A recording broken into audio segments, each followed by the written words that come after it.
खुलुमबाय स्टुडियो आं रबिन बसुमतारी सेसाफानि आनसलिक माइनाव फोरबोआ बर' बाजार गेलेग्रा फोथाराव सानबानि हाबाफारिजों दिनैनिफ्राय जागायबाय।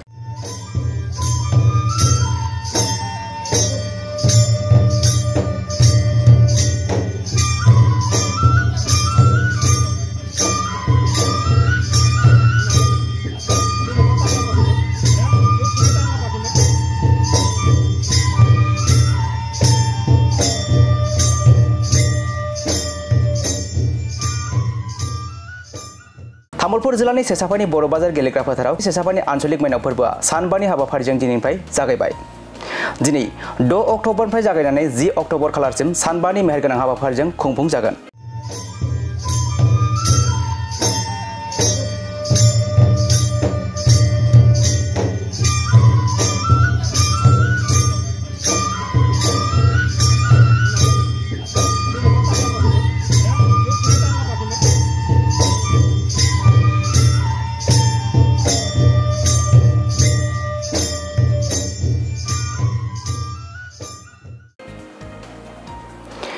हाबाफारि बायदियै फुंबिलि समाव गाहाय हाबग्रा लामा आरो मन्दिर बेखेवनाय हाबाफारिया जानानै थाङो।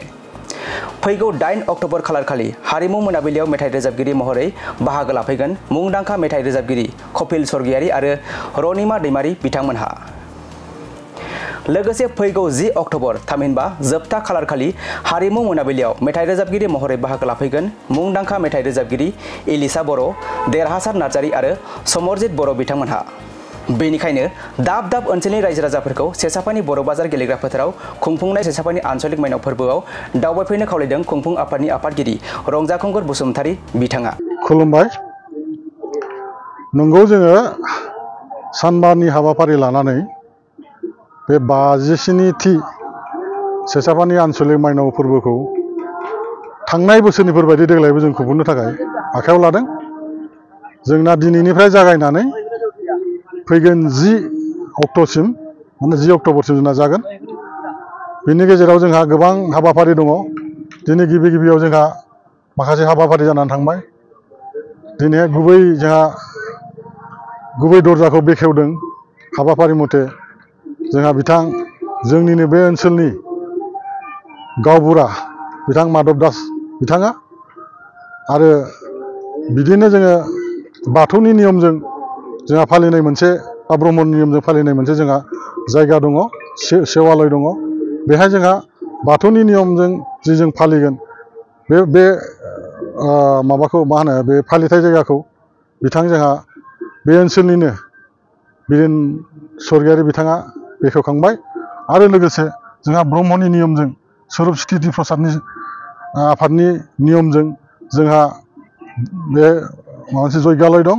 बे जयगालयखौ जोंहा बे ओनसोलनिनो बारग' फोरोंगिरि दरेन बरगयारि बिथाङा दहाय बेखेवखांबाय आरो जों फैगोन हाबाफारिफ्राव जोंहा गाबोननिफ्राय जि हाबाफारि दङ बिदिनो जोंहा स्टेज प्रग्राम दङ, कालचारेल प्रग्राम दङ आरो 8 आरो 10 थारिखआव जोंहा मुंदांखा जोंनि बर' खनगिरि बिथांमोन दङ।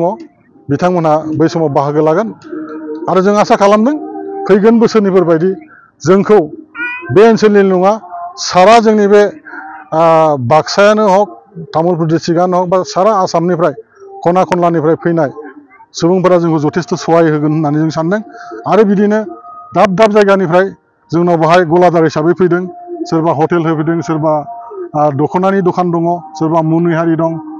थिग बेबायदिनो गुबुन गुबुन दाब दाब जायगानिफ्राय जोंनि बे जायगायाव बाहागो लाफैदों जाहाथे बिसोरनिबो जोङो सहायजों जाहाथे जों बे सानबानि हाबाफारिखौ जोङो बारग'लांनो हागोन होननानै जों सानो आरो जोंहा मोनसे गोग्गाथाव जोंहा जोंनि बे जोंखौनो जों गोग्गानानै लायो। जोंनि मावथिफ्रा रावबो मेङालासे सान हर जोङो मावनो हायो आरो बिदिनो जों मावबाय थागोन होननानै जोङो आसा खालामदों आरो जों मावलांगोन। गोबां थारमाने जोंनावथ' बेबायदि सोलिया। माने जोङो फुजानि नामाव नंगौ, फुजानि नामाव जों खिन्थु मोनसे फेस्टिभेल जोङो खालामो। बाहाय जोंहा किसुमान जोंहा जि कालचारेल जों सोलिबोनाय आवगोलनिफ्राय जों बे बुस्थुखौ जों बाहाय खालामो आरो थामसा फुर्तिनि नामाव जोङो बाहाय दाउ खेला माबा माबि दाउदै खेला फिसा फिसौ खेला होयो।